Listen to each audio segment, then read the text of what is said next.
everybody, and welcome to Hammerdown Motorsports. And today we're going to be doing a little bit of a DIY install video, which is something that we haven't done for a little bit. So we're going to get back on that and continue on with the Camaro SS build. Now that being said, the first thing we got to do is the marker lights. I did get this tint kit from Amazon. It's actually made by a company called Subject 9. They make a vinyl decal tint kit for these. They make them in a light tint and a dark tint. I chose a dark tint because I think it's going to look a lot nicer on the car and kind of give us that more dark look, match the windows and stripes and things like that. So we're going to get the marker lights tinted out and get all that process taken care of. And there's one more thing I wanted to add in here for the people that didn't know how to do it, because I didn't know how to do it, is to set the key fob to lower your windows. Now, Guitarmageddonzl1 has done on his car, and I had to have it figured out, so I'm going to show everybody how to do that today. Okay, to do the automatic lowering of your windows with your key fob, it's pretty simple. Get in the car, start it up. You just go into settings, we go down to vehicle, we go down to remote lock, unlock start, and then you go remote window operation. It is clicked to off, we click that to on, and we are good to go. Okay, now with that selected, all you have to do on a hot day, you want to let the hot air out of your car, you just take your key fob, you hold down the unlock button, and there you go.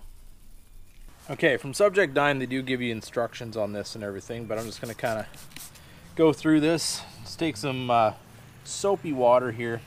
We're just going to clean off the lens. I mean, it is fairly clean already, and the car does definitely need a detail because we've been going hard at the car shows with it and everything like that. But just take some soapy water, microfiber, clean it off real nice, and then what they say to do is just kind of give it a light film of soapy water. So when you do apply your vinyl, that you're able to kind of move it around a little bit without it just sticking right away and kind of avoid damaging it in the process. So just going to make sure we have all our oils and everything removed. And if you do have a squeegee or something like that that you're able to move the bubbles out and things like that with, that would be ideal. I unfortunately do not, so I'm going to try to make do with what I have and probably try to do this with just my fingers, but I guess we're going to see how it goes. Okay, on the sheet it does have an F and an R for front and rear, so we don't kind of confuse what we have for those two. So what we're going to do is take the front left one and try to get that off the backing paper, which comes up like so. Just going to give it a little coat of soapy water there. Try to get this guy into place.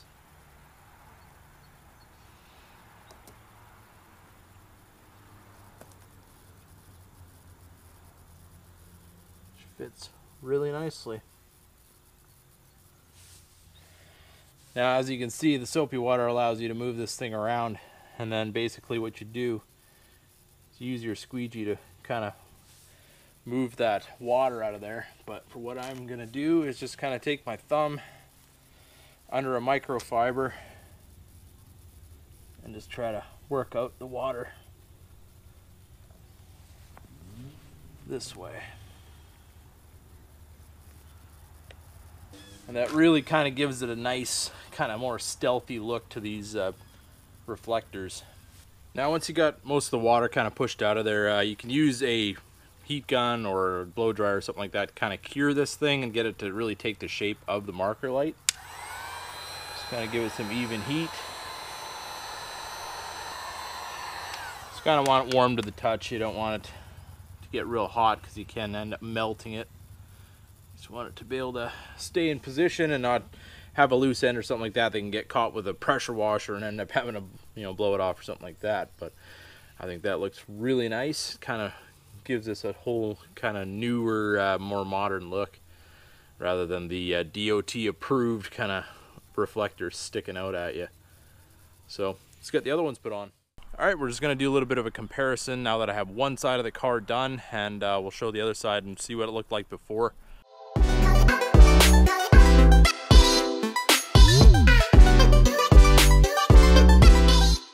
That is a pretty dramatic difference in my opinion, because those reflectors were really bothering me. They're really sticking out.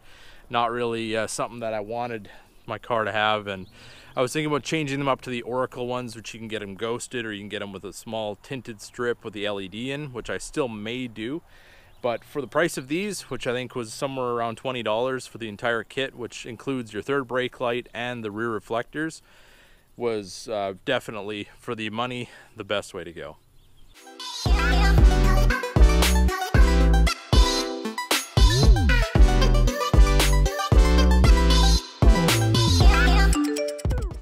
Okay, well, that was the installation of the Subject 9 tint kit for the 2016-2017 Camaro, and we do have the pieces for the rear reflectors as well, which we will be doing soon, but there's a reason why we're waiting, and you'll have to stay tuned for that.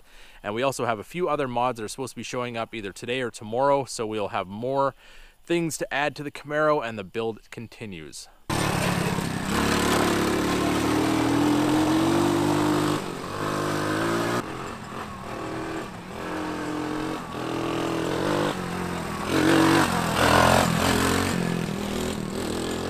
And today we're heading over to Nick, Guitarmageddonzl1's house, and we're actually going to do a new mod on his 2017 ZL1.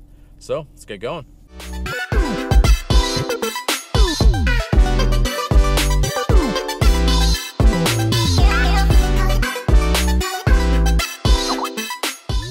So I'm trying to get to Nick's house, and yeah, it's been quite the adventure, seeing how the one road that goes kind of back to his place was closed, so I got rerouted, and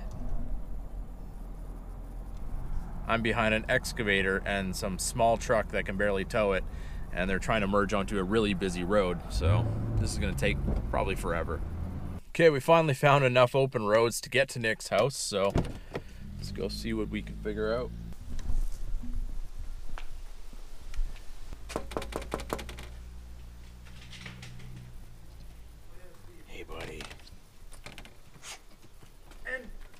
Decided to show up for the reveal. Steve Fast, Hammerdown Motorsports. I finally found enough open roads to get to your house. All right, come on in. Jackson, come back in. Bunny. Get down. Get down, get down, get down. But yeah, I literally was about to unbox this package and then you knocked on the door. It's kind of funny. Sounds good. Perfect time. You know what it is, but the viewers do not know what it is. Hold on, let me scribble out my address over in this corner here before you guys try to find me. Nick's address will be in the description. GMpartshouse.com. I wonder what it is. 2 boxes. So it's something that you get a set of 2.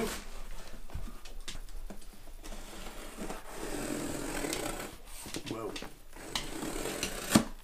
And it is the clear tinted tail lights. Oh yes.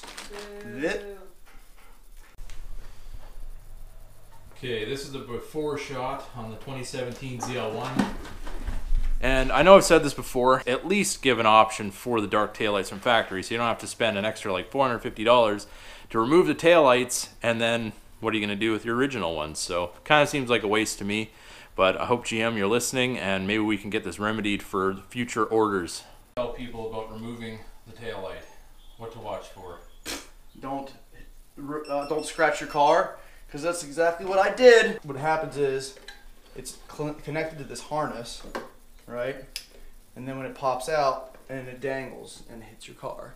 Exactly what happened to me. So what happens is these studs actually have ribs on them, and they stick into a little plastic receptacle to kind of make everything line up, and they stick in there pretty good, so you got to kind of give it a little slow wiggle and brace yourself because it could come flying out at you. Okay, we got the new tail lights installed, and we finished off the third brake light and blacked that out, and this car looks pretty amazing. That black vinyl in the back really makes a lot more sense now with everything the way it is.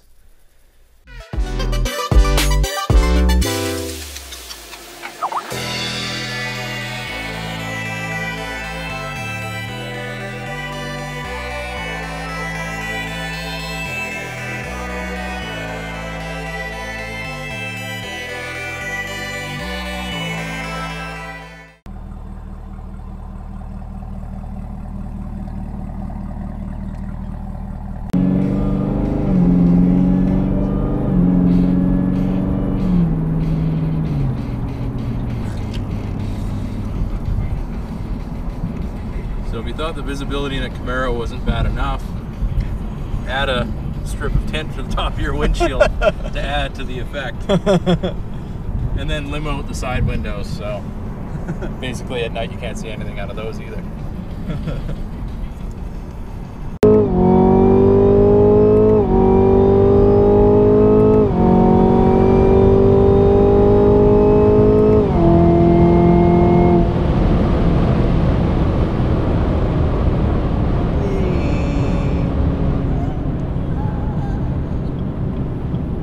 I was doing 15 miles an hour. Yeah, the windows on these cars is crazy. 15, 20 miles an hour. It's just, I don't even know. Yeah.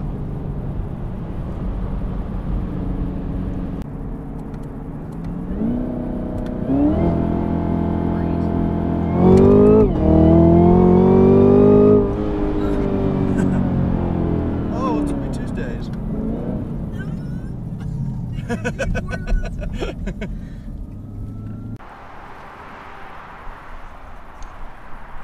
Okay, we got the mods done on next car. We got the new tinted taillights from GM put in, and we blacked out the third brake light.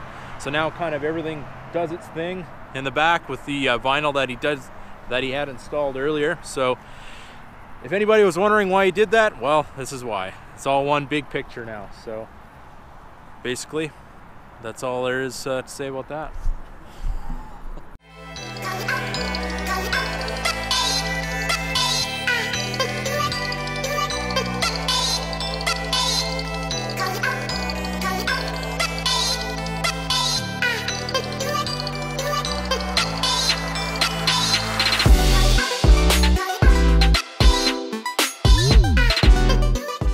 Okay everybody, this is a mod-packed episode for everybody out there. So we're actually going to be doing one more thing to the 2017 Camaro SS today.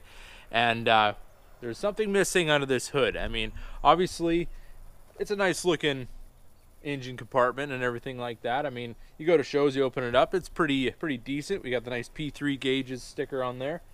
So it needed something more. So this is what I ended up ordering.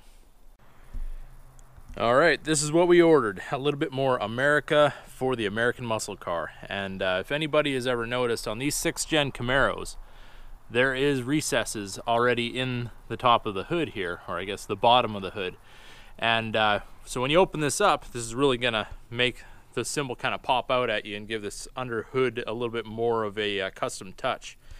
So unfortunately, when I ordered this, there was no instructions and there also was no adhesive. So when I messaged them, they suggested using something like this. This is what's supposed to come with it. So we are going to be putting a thin coat on the back of all these pieces and adhering them to the underside of the hood.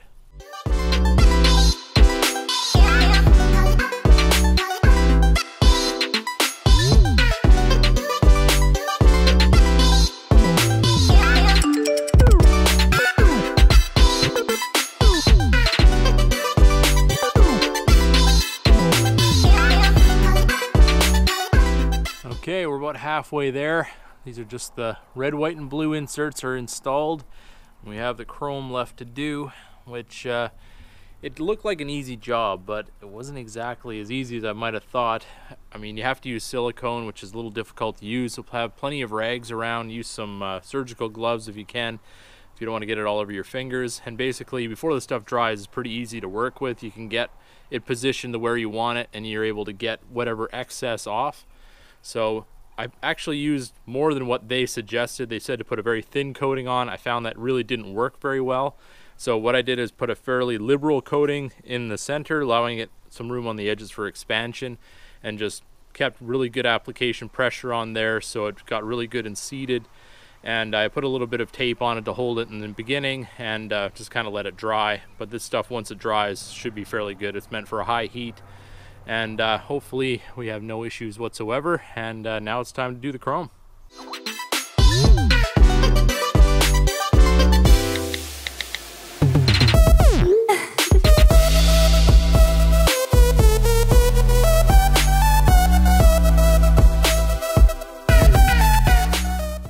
Well, if you're wondering why I have an archery target and a car cover on the hood of my car, is because I have a bag of microfibers underneath the hood in line with the chrome piece that goes around the red, white, and blue on the cymbal. And what it's doing is actually holding pressure down evenly on that entire thing, so it's able to hold pressure in all the small points as it cures. Now, probably a better way to do this would be to remove that entire under hood liner and kind of set it on a table somewhere, put everything in place, and just, you know, leave it overnight, let everything cure, and probably be good to go. But this way will work too. It's just kind of an afterthought, and I didn't want to end up having to pull this whole thing apart. But I'm going to let this thing sit overnight and let everything kind of nicely cure, and everything should hopefully be good. And I hope we don't run into any trouble in the future, but if we do, we will have a solution for that. Well, that's going to end our video for today. So if you liked the video, don't forget to give it a big thumbs up. If you're new to the channel, please subscribe and keep that hammer down.